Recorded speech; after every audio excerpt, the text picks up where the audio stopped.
je te suivrai, car j'ai fait le choix d'obéir à ta voix, où tu me conduiras, j'irai. Amen. Chères auditrices, chers auditeurs, chers frères et sœurs, soyez les bienvenus et merci pour votre fidélité d'écoute. Avant de commencer quoi que ce soit, nous allons remettre le micro entre les mains de notre Père, qui seul a de bons projets pour nous. C'est lui qui nous parle, qui nous enseigne.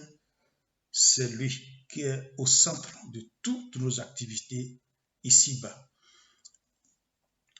Père, je te remercie parce qu'il t'a plu de nous donner la vie, la santé et de nous donner l'occasion surtout de nous présenter devant toi pour que tu nous enseignes.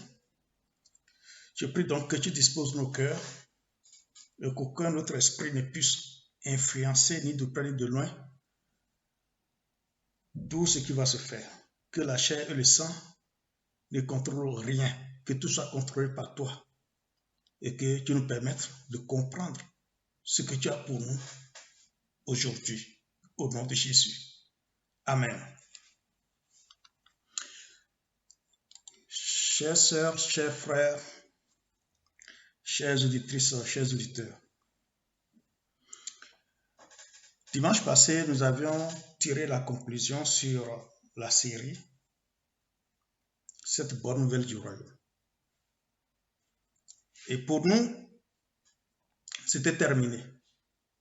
Mais parfois, là où nous nous arrêtons, c'est là que Dieu commence.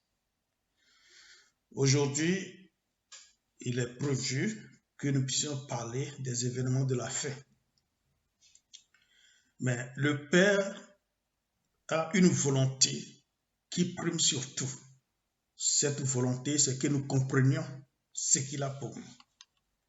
Et il se fait que tout ce que nous avons enseigné jusqu'à aujourd'hui semble être en contradiction avec plusieurs doctrines.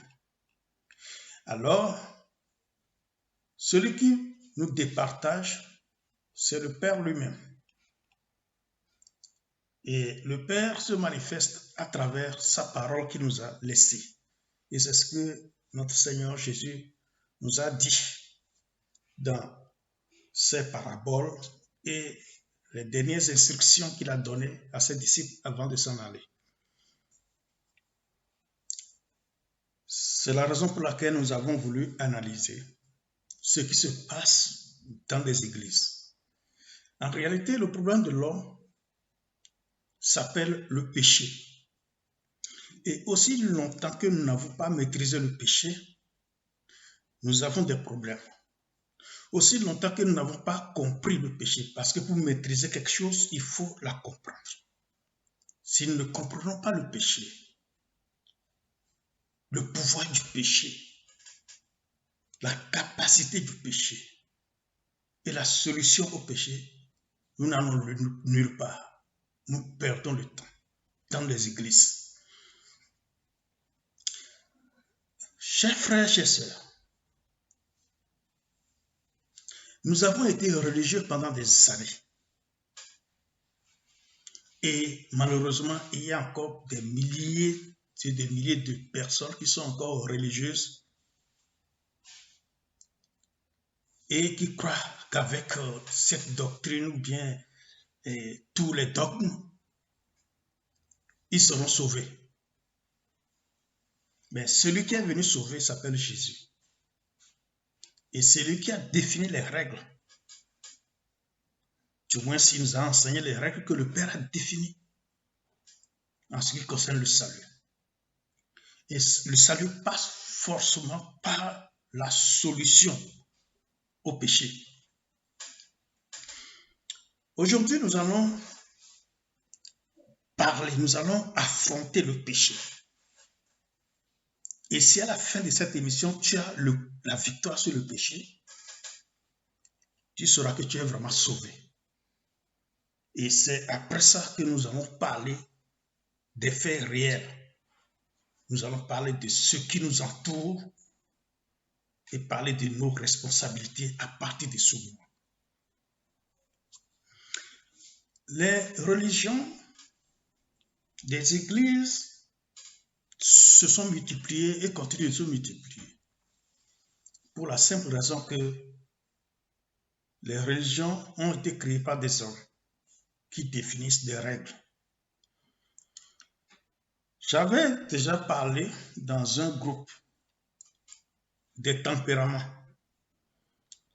puisque les êtres humains sont différents les uns des autres. Et chaque être humain est caractérisé par un tempérament donné. Et chaque tempérament a ses forces et ses faiblesses. Ce qui veut dire que une religion qui est créée par un homme épouse forcément le tempérament de cet homme. Et les règles qui sont définies doivent respecter le tempérament du fondateur. Alors, il transmet ou bien il érige en loi ou en dogme, en règle de fonctionnement, les faiblesses de son tempérament ou les forces de son tempérament. C'est la raison pour laquelle les églises se multiplient, se subdivisent, les querelles interviennent. Il y a des règles rigides, des règles parfois bizarres dans des églises. Le problème que cela engendre s'appelle l'hypocrisie. Du coup, l'Église a fabriqué des hypocrites. La religion a fabriqué des hypocrites, des gens qui font exactement le contraire de ce qu'ils disent, de ce qu'ils enseignent. Nous allons voir les raisons, les différentes raisons qui ont amené cet état de choses. Et nous allons commencer avec un homme puissant de Dieu. Un homme qui a révolutionné le christianisme. Cet homme n'était pas chrétien au départ, c'est-à-dire il n'était pas avec les disciples de Jésus, mais il a été le plus puissant des disciples de Jésus. Donc vous savez déjà de qui je parle. Je parle de l'apôtre Paul, Saul de Tarse, qui allait en mission, dont il était convaincu. Cette mission était d'aller attraper les chrétiens partout, les tuer, les mettre en prison, les torturer, les maltraiter. Et pour cela, il avait reçu la bénédiction des prêtres de l'époque, les souverains sacrificateurs, les pharisiens, les sadducéens, tous ces groupes qui détenaient la loi de Dieu, qui imposaient la loi de Dieu. C'est en allant à cette émission que le Seigneur l'a saisi. Et cet homme, avec d'abord son tempérament, puis ensuite la doctrine dans laquelle il a grandi, était une grosse machine. Il a grandi dans une doctrine où ils font souffrir leur corps. Pour eux, il faut mériter le salut. Pour eux, tu ne peux rien recevoir de Dieu sans le mérite. Il faut travailler dur, il faut jeûner, il faut faire toutes sortes de pénitences, souffrir pour faire plaisir à Dieu. C'est la raison pour laquelle lorsque les disciples de Jésus ont commencé à parler de la grâce, il était impossible à cet homme de comprendre ce langage. Voilà pourquoi il s'était mis à les tuer. Donc, c'est au cours de cette émission qu'il a été saisi. Et c'est un homme très intelligent, instruit, donc il peut vite comprendre les choses. Et surtout, quand il s'agit d'apprendre du Dieu lui-même, le Dieu qu'il a saisi, qu'il a brisé, ça devenait autre chose. Alors, Paul, lorsqu'il a compris les choses, il a commencé à en parler.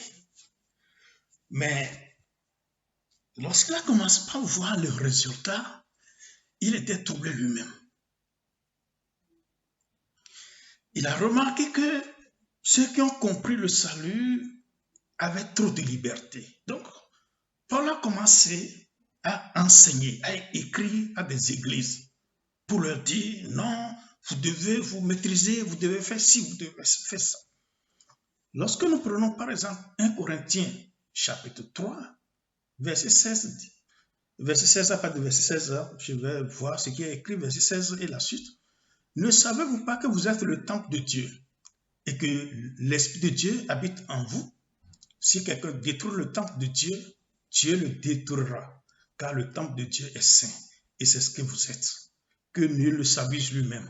Si quelqu'un parmi vous pense être sage selon ce siècle, qu'il devienne fou, afin de devenir sage, car la sagesse de ce monde est une folie devant Dieu.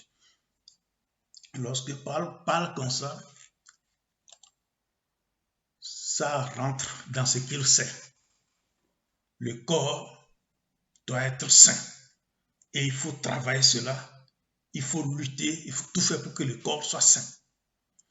Et quand nous voyons dans Philippiens chapitre 3, versets 12 à 15, qu'est-ce qu'il dit ici? Ce n'est pas que j'ai remporté le prix ou que j'ai déjà atteint la perfection, mais je cours pour tâcher de le saisir.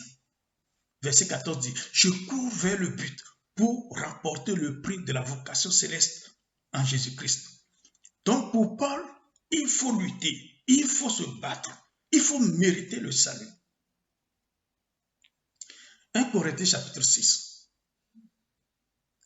Paul dit, à partir du verset 11, il a cité les péchés, et quand vous allez lire à partir du verset 9, ne savez-vous pas que les injustes n'hériteront point le royaume de Dieu? Ne vous y trompez pas, ni les impudiques, les idolâtres, etc., les outrageux n'hériteront le royaume de Dieu. Et c'est là ce que vous étiez, quelques-uns de vous. Mais vous avez été lavés, vous avez été sanctifiés, mais vous avez été justifiés au nom du Seigneur Jésus-Christ et par l'Esprit de Dieu. Après, il dit quoi? Tout m'est permis, mais tout n'est pas utile. Tout m'est permis, mais je ne me laisserai asservir par quoi que ce soit. Les aliments sont pour le ventre pour les aliments, et Dieu détruira l'un comme les autres. Mais le corps n'est pas pour l'impudicité. Il est pour le Seigneur pour le corps. Verset 15. Ne savez-vous pas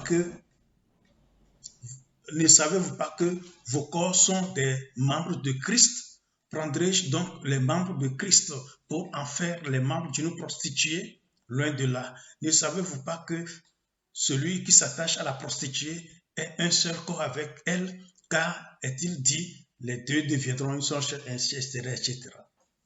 Donc, verset 18, fuyez l'impudicité. Quelque autre péché qu'un homme commette, ce péché est hors du corps. Mais celui qui se livre à l'impudicité pêche contre son propre corps. Ne savez-vous pas que votre corps est le temple du Saint-Esprit qui est en vous, que vous avez reçu de Dieu et que vous ne vous appartenez point à vous-même, car vous avez été racheté à un grand prix. Glorifiez donc Dieu dans votre corps et dans votre esprit qui appartiennent à Dieu. Dans Romains 6, il a encore parlé. Verset 10, car, je vais voir là où il a parlé. Verset 13, ne livrez pas vos membres au péché comme des instruments d'iniquité, mais donnez-vous vous-même à Dieu comme étant vivant de mort que vous étiez, et offrez à Dieu vos membres comme des instruments de justice, car le péché n'aura point de pouvoir sur vous, puisque vous êtes non sous la loi, mais sous la grâce. Quoi donc, pécherions-nous parce que nous sommes non sous la loi, mais sous la grâce, etc., etc. Vous pouvez lire la suite pour voir comment Paul a exigé qu'on lutte, qu'on se préserve.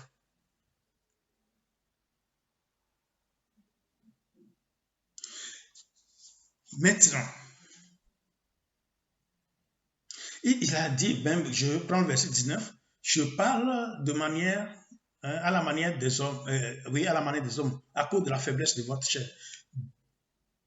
De même donc que vous avez livré vos membres comme esclaves à l'impureté et à l'iniquité pour arriver à l'iniquité, voilà.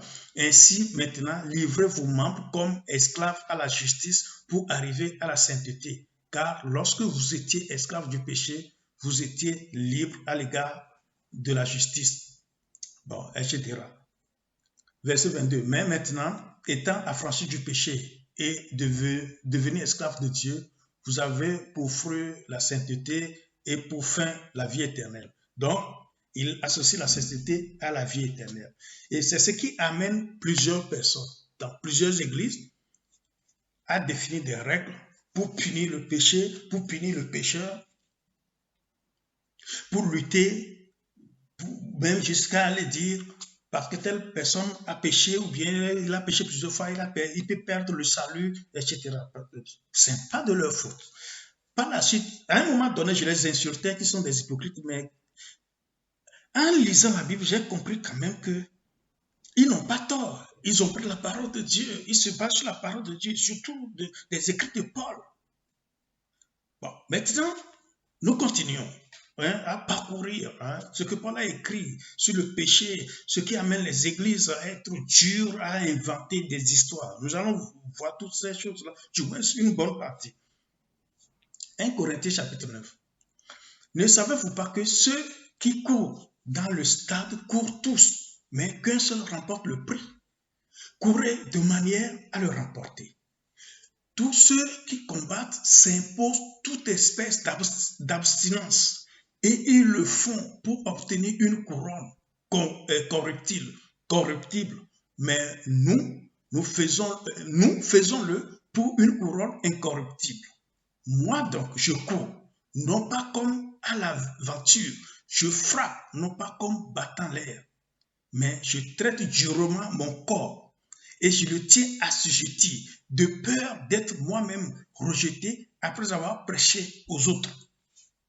Vous voyez, avec ces paroles, un homme de Dieu responsable doit définir des règles dures. Parce que pour Paul, il faut mériter le salut. Il faut lutter. Mais lui-même, Paul, avait enseigné le contraire. Mais nous allons comprendre ce qui se passe. Ne vous inquiétez pas. Lorsque vous prenez Hébreux 10, à partir du verset 26, Paul a encore parlé. Car si nous péchons volontairement, après avoir reçu la connaissance de la vérité, il ne reste plus de sacrifice pour les péchés, mais une attente terrible du jugement et l'ardeur d'un feu qui dévorera les rebelles. Celui qui a violé la loi de Moïse meurt sans miséricorde sur la déposition de 2 ou de 3 témoins.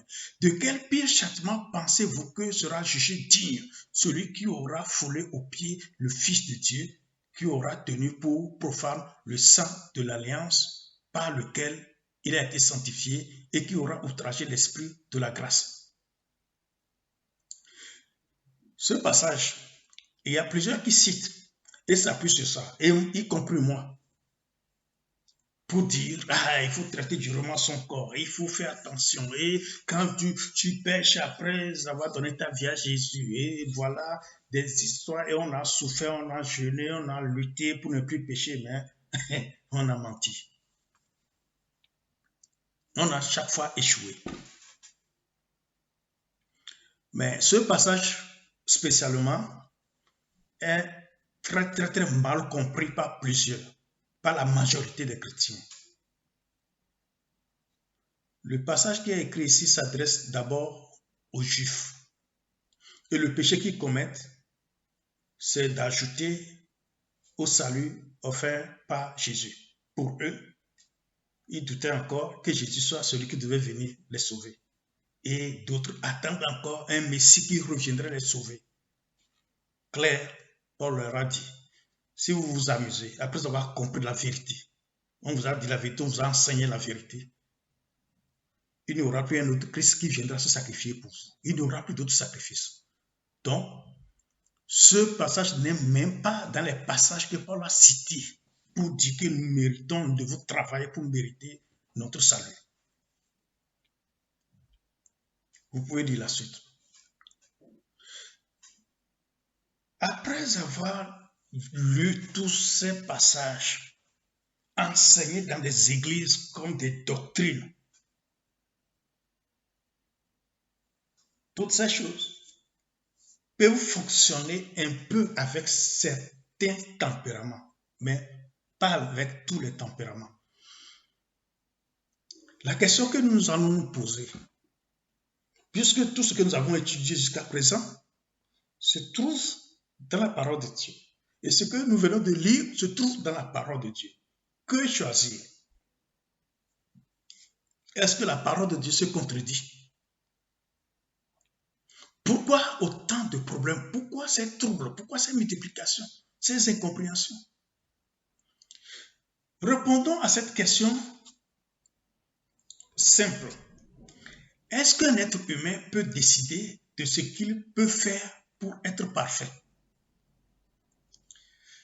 Pour répondre à cette question, nous allons voir ce même Paul qui a décrit toutes ces choses que nous venons de lire et ces choses dont certains hommes de Dieu se servent pour prendre leurs décisions de doctrine.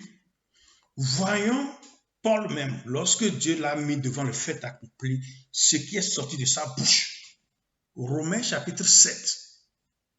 Vous pouvez lire à partir du verset 7. Mais moi, je vais lire à partir du verset 13 pour qu'on gagne un peu de temps. D'abord, voyons verset 11. Car le péché saisissant l'occasion me séduisit par le commandement et par lui me fit mourir. La loi donc est parfaite et le commandement est saint, juste et bon. Ce qui est bon a-t-il donc été pour moi une cause de mort? Loin de là. Mais c'est le péché afin qu'il se manifesta comme péché en me donnant la mort par ce qui est bon et que par le commandement, il devint condamnable au plus haut point.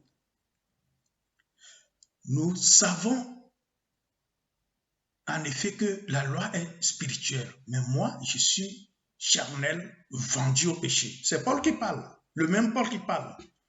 Verset 15. Car je ne sais pas ce que je fais. Je ne fais point ce que je veux. Et je fais ce que je hais. Or, si je fais ce que je ne veux pas, je reconnais par là que la loi est bonne. Et maintenant, ce n'est plus moi qui le fais, mais c'est le péché qui habite en moi. Ce qui est bon, je le sais, n'habite pas en moi, c'est-à-dire dans ma chair. J'ai la volonté, mais non le pouvoir de faire le bien. Est-ce que quelqu'un m'écoute? C'est Paul, le même Paul que nous avons lu précédemment qui parle ici. Il dit, ce qui est bon, je le sais, n'habite pas en moi, c'est-à-dire dans ma chair. J'ai la volonté, mais non le pouvoir de faire le bien. Car je ne fais pas le bien que je veux et je fais le mal que je ne veux pas. Et si je fais ce que je ne veux pas, ce n'est plus moi qui le fais, c'est le péché qui habite en moi. Je trouve donc en moi cette loi Quand je veux faire le bien, le mal est attaché à moi, car je prends plaisir à la loi de Dieu selon l'homme intérieur. Mais je vois dans mes membres une autre loi qui lutte contre la loi de mon entendement et qui me rend captif de la loi du péché qui est dans mes membres. Misérable que je suis, qui me délivrera du corps de cette mort? Vous voyez? Ce même Paul qui dit, il court, et c'est vrai, il court, il traite durement son corps, il se bat, il fait tout. Il a commencé même par le meurtre au nom de cet idéal. Mais plus tard, il a compris et il a lâché. Mais il luttait toujours et il enseignait ça. Il disait aux gens, il exhortait, c'est son exhortation, traiter durement son corps, lutter pour remporter un certain prix. Voilà que Dieu le met devant les faits accomplis. Il a lutté, il a lutté, il a lutté. En bout de nuit, il s'est rendu compte que non, ça ne l'amène nulle part. Alors il a dit, verset 24, misérable que je suis, qui me délivrera du corps de cette mort? C'est Paul qui parle. Verset 25, grâce soit rendue à Dieu par Jésus-Christ notre Seigneur. Vous voyez, il a dit, qui me délivrera? Il s'est rendu compte qu'il veut faire du bien, il lutte, il veut plaire à Dieu, mais il échoue. Finalement, il a dit, ok, là, je ne peux pas, je lâche. Il dit, mais dans ce cas, je suis misérable. Qui me délivrera? Il a reçu la réponse. C'est la même question qu'on a posée à Jésus. Nous avons dit, mais si tel est le cas, s'il en est ainsi, qui peut donc être sauvé? Quelle réponse Jésus avait donnée? Aux hommes, cela est impossible, mais à Dieu, tout est possible. Par ailleurs, il a dit, ce qui est impossible aux hommes est possible à Dieu. Donc, cette lutte que Paul faisait et il conseillait aux gens de faire ne lui appartient pas. Vous l'avez copié, vous avez bâti votre doctrine autour de ça. Cette lutte ne vous appartient pas. Cette lutte appartient à Dieu lui-même, comme Jésus l'a dit.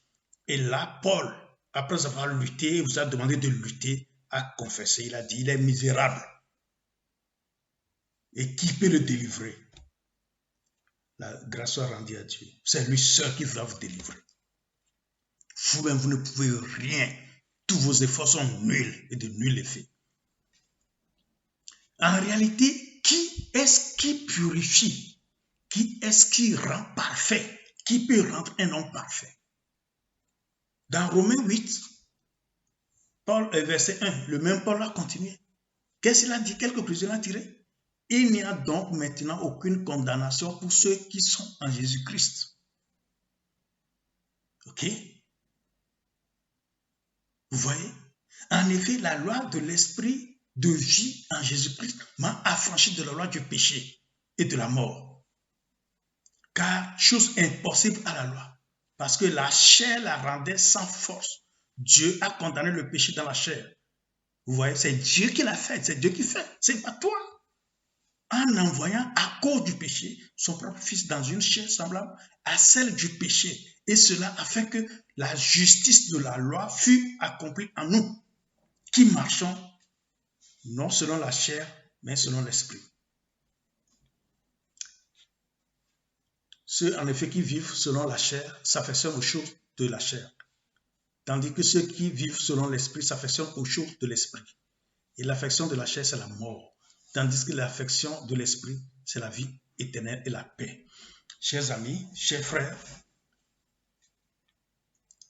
si vous comprenez le salut, si vous comprenez le principe du salut, si vous comprenez ce que Dieu a fait, ce qui vous reste, c'est de vous attacher à Christ, de continuer à chercher, parce que Christ a dit, la vie éternelle, c'est qu'ils te connaissent toi le seul vrai Dieu, donc continuez à chercher, à laisser le Saint-Esprit vous conduire dans les profondeurs de Dieu. Ne vous occupez pas du péché, Dieu s'en charge. Et c'est lui seul qui peut vous délivrer. Paul vous a donné des conseils. Mais lui-même, il a compris que c'est Dieu seul qui peut vous délivrer. Verset 10 dit, si Christ est en vous, le corps, il est vrai, est mort à cause du péché. Vous voyez? Mais l'esprit est vie à cause de la justice. Votre corps, là, vos luttes ne vous servira à rien. C'est pourquoi vous échouez. Okay? Chaque fois que j'arrive à ce niveau de l'enseignement, il y a des témoignages qui sortent. Des hommes de Dieu qui ont un certain niveau, un certain respect. Après, on dit, il a chuté. On dirait même qu'il a marché sur du verglas au Québec. Il a chuté comment? Ou il est tombé de quel arbre? S'il disait la vérité, il n'allait pas tomber, on n'allait pas dire qu'il a tombé. Vous voyez ça? Qui purifie? Vous connaissez l'histoire d'Ésaïe. Ésaïe chapitre 1, Ésaïe a commencé à prophétiser, chapitre 2, chapitre 3, chapitre 4, chapitre 5. Ésaïe était un homme de Dieu puissant. Voilà que dans le chapitre 6, Ésaïe voit la gloire de Dieu. Alors, qu'est-ce qu'il a dit, verset 5? Alors je dis, malheur à moi, je suis perdu, car je suis un homme dont les lèvres sont impures. J'habite au milieu d'un peuple dont les lèvres sont impures, et mes yeux ont vu le roi, l'Éternel des armées. Lui, il a dit que c'est fini pour lui, parce qu'il n'avait rien à faire. Mais qui est intervenu? Verset 6. Mais l'un des séraphins vola vers moi, tenant à la main une pierre ardente qu'il avait prise sur l'autel avec des pincettes. Il en toucha ma bouche et dit, ceci a touché tes lèvres, ton iniquité est enlevée et ton péché est expié. J'entendis la voix du Seigneur disant, qui enverrai-je et qui marchera pour nous? Je répondis, me voici, envoie-moi. Chers amis, c'est Dieu qui enlève tes péchés. C'est lui. Tes efforts sont zéro et tu ne peux jamais plaire à Dieu. C'est ce que la Bible a enseigné. 1 Pierre chapitre 5 dit quoi? Verset 10. Le Dieu de toute grâce qui vous a appelé en Jésus-Christ à sa gloire éternelle, après que vous aurez souffert un peu de temps, vous perfectionnera lui-même, vous affermira, vous fortifiera, vous rendra inébranlable. C'est Dieu lui-même qui le fera. Ce n'est pas toi. Ce ne sont pas tes efforts. Vous voyez ça un peu? Quand on va à 2 Corinthiens chapitre 5, à partir du verset 18, dit quoi? Et tout cela vient de Dieu, qui nous a réconciliés avec lui par Christ et qui nous a donné le ministère de la réconciliation. Car Dieu était en Christ, réconciliant le monde avec lui-même, en n'imputant point aux hommes leurs offenses. Et il a mis en nous la parole de la réconciliation. Nous faisons donc les fonctions d'ambassadeurs pour Christ, comme si Dieu exhortait par nous. Nous vous en supplions au nom de Christ, soyez réconciliés avec Dieu.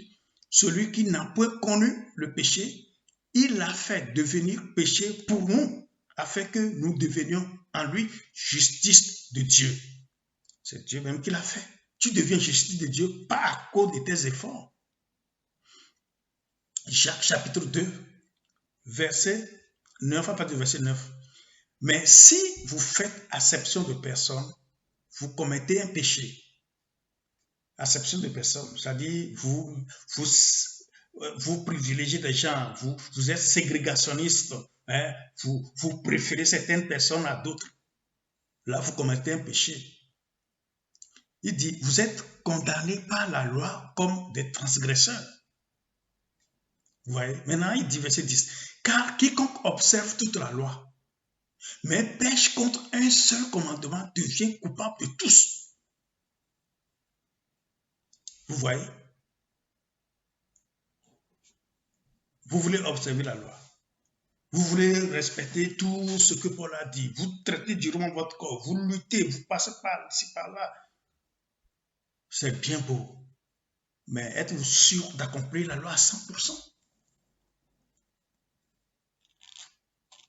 Si Paul n'a pas pu, vous êtes qui pour pouvoir? Si vous ne vous abandonnez pas entre les mains de Dieu, vous périrez tous et vous irez en enfer. Parce que le salut, c'est pas la grâce de Dieu qu'on reçoit le salut. Et vous le recevez par la foi, parce que Dieu vous le donne gratuitement. Ce n'est pas par vos efforts. Vos efforts ne pourront jamais, au grand jamais, vous aider à être sauvés. Il y a plusieurs hommes de Dieu qui, voulant se montrer saints, sont tombés dans des péchés horribles. Ils sont tombés comment même? C'est qu'ils pratiquaient en cachette et Dieu les a exposés. Tout simplement. Il y en a, même dans certaines églises, ils ont des bancs de discipline. Mais quel péché et discipline? La fornication, l'adultère, c'est ça. Le vol, ils n'ont jamais discipliné personne parce qu'il a volé. Ils n'ont jamais discipliné personne parce qu'il a menti. Ils n'ont jamais discipliné personne. Eux-mêmes sont des criminels. Ils se trahissent entre eux. Ils se vendent entre eux à cause de l'argent. Ils sont cupides. Qui a été discipliné à cause de sa cupidité? Ici, on nous dit, lorsque tu fais acception de personne, tu commets un péché. Est-ce que vous avez déjà vu quelqu'un s'asseoir sur ces bancs-là parce qu'il a fait acception de personne? Mais on dit, si tu le fais, même si tu respectes toute la loi, tu es condamné. Brisez vos bandes de discipline dans vos églises là, et retournez à la parole de Dieu. Arrêtez cette comédie que vous jouez. Allez, brisez vos bandes de discipline dans vos églises. Réveillez-vous, soyez sérieux. Qu'est-ce que vous foutez? Quelle parole de Dieu? Quel Dieu vous a appelé? Parce que toi, ton tempérament ne te permet pas d'avoir des faiblesses sexuelles. Mais un autre, son tempérament, c'est vers là que ça le dirige. Et toi, tu crois que parce que tu ne commets pas ce péché-là, tu es meilleur, tu es pire, parce que ton cœur est plus sale. Si pour être affecté à une région où il y a de l'argent, on va te payer des dîmes, des offrandes, tu vas vendre ton prochain pour prendre sa place. Et tu dis que tu es pasteur. Va déchirer ton diplôme de théologie, ouais, répands-toi, sinon tu vas en enfer avec ça. Ça veut dire quoi? Allez briser vos bancs de discipline dans vos églises et soyez honnêtes, soyez sérieux. Si Paul n'a pas réussi, vous avez réussi comment? Est-ce que vous connaissez Dieu? Vous vous connaissez vous-même? Apprenez à vous connaître d'abord. Et après, vous pourrez chercher Dieu. Si vous n'acceptez pas le royaume des cieux, comme les petits enfants, vous n'y entrerez pas. Il y en a qui prêchent l'évangile de prospérité. D'autres disent, oui, c'est vrai, Adam a vendu son droit à Lucifer et nous sommes devenus esclaves, mais quand Jésus a fait le sacrifice, nous sommes libérés, donc nous devons régner. Tu vas régner sur quoi? Tu règnes sur quoi? Tu es un menteur. Tu crois que c'est sur cette terre pourrie-là que Dieu veut régner? Dieu, la Bible dit qu'il y aura une nouvelle terre et des nouveaux cieux. C'est sur ça, si tu es enfant de Dieu, c'est sur ça que nous avons notre règne. Pas ici. Ici, là, c'est la persécution qui nous attend. Si tu continues avec cet enseignement, la persécution, je ne sais même pas ce que tu vas devenir. Que Dieu te fasse grâce et que tu arrêtes cet enseignement tout de suite. Enseigner aux gens qu'ils comprennent que c'est la persécution qui nous attend. C'est le lot qui nous attend. Jusqu'à ce que Christ revienne nous enlever, c'est la persécution qui nous attend. Arrêtez de mentir aux gens. Arrêtez de donner de faux espoirs aux gens. Il y en a même qui enseignent les pensées positives dans des églises. Vous n'avez pas honte. Vous traînez vos diplômes de théologie que vous êtes quelqu'un. Est-ce que vous êtes plus puissant que Paul? Quel passage de la parole de Dieu vous enseigne ces choses? Vous tordez le cou au verset. Vous êtes là seulement à parler des dîmes, les offrandes, des bénédictions, des succès. Regardez ce qui vous entoure. Il y a même des gens qui sont riches, mais leur vie a quel sens aujourd'hui? Enseignez aux gens à être prêts pour l'enlèvement. Enseignez aux chrétiens à être de vrais hommes. Parce que tout ce que nous avons sur terre, c'est ça qui cause le péché. Ok? Tous les choix que nous faisons, c'est ça qui est le péché.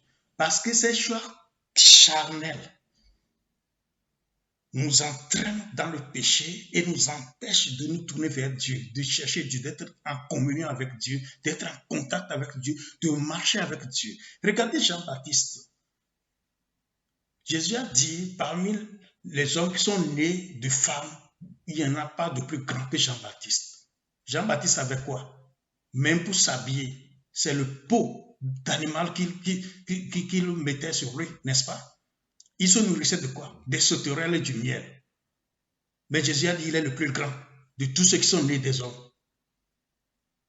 Et vous voulez régner maintenant. Vous voulez régner maintenant et vous pensez que vous avez réussi bien, que Dieu vous accueille. Vous avez intérêt à déchirer vos diplômes de théologie et aller vous repentir. Et cette repentance a dit pleurer que vous ne connaissez rien pour que Dieu vous enseigne. Si vous n'acceptez pas le royaume des cieux comme les petits enfants, vous n'y entrerez point. Le royaume de Christ n'a rien à voir avec ce que vous voyez, ce sur quoi vous régnez aujourd'hui. Christ a dit il a dit clairement, mon royaume n'est pas de ce monde. Vous l'avez lu, oui ou non? Arrêtez de mentir aux gens. Que Dieu nous fasse grâce. Nous allons nous arrêter ici et par sa grâce, si un autre sujet ne vient nous occuper, si Dieu nous confie par d'autres choses, nous allons entamer l'enseignement sur les événements de la fin pour que vous soyez prêts, que vous n'ayez peur de rien. Jésus a dit, ne craignez pas celui qui peut tuer le corps et après ne peut rien faire d'autre. Si vous êtes né de nouveau, vous êtes sauvé, celui qui vous tue, c'est comme il a payé un billet d'avion pour vous que vous retournez à votre Père. C'est ce que Paul voulait. Écoutez, que le Seigneur nous fasse grâce. Lisez, écoutez la parole comme Jésus nous l'a conseillé. C'est en ton nom que nous vous saluons. Père, nous te donnons toute la gloire qui t'est due. Ce que tu nous as enseigné aujourd'hui encore est parfait. Et nous nous réjouissons de toutes ces révélations. Aide-nous donc à garder ta parole et à être prêt pour l'enlèvement lorsque notre Seigneur va revenir nous chercher. C'est en son nom que nous avons prié, nous te remercions de nous avoir exaucés. Au nom de Jésus. Amen. Soyez bénis, lisez la parole, laissez le Saint-Esprit vous conduire, soyez humbles de cœur et le Tout-Puissant se révélera à vous et vous préparera pour son royaume. Soyez bénis. Au nom de Jésus. Amen. Au revoir et à dimanche prochain si Jésus ne revient pas nous chercher.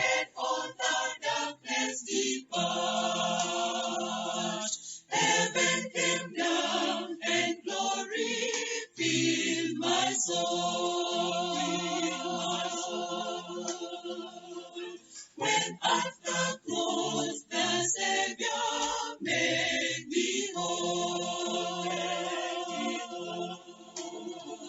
my sins were washed away, and my night was done today. Heaven came down, and glory filled my soul.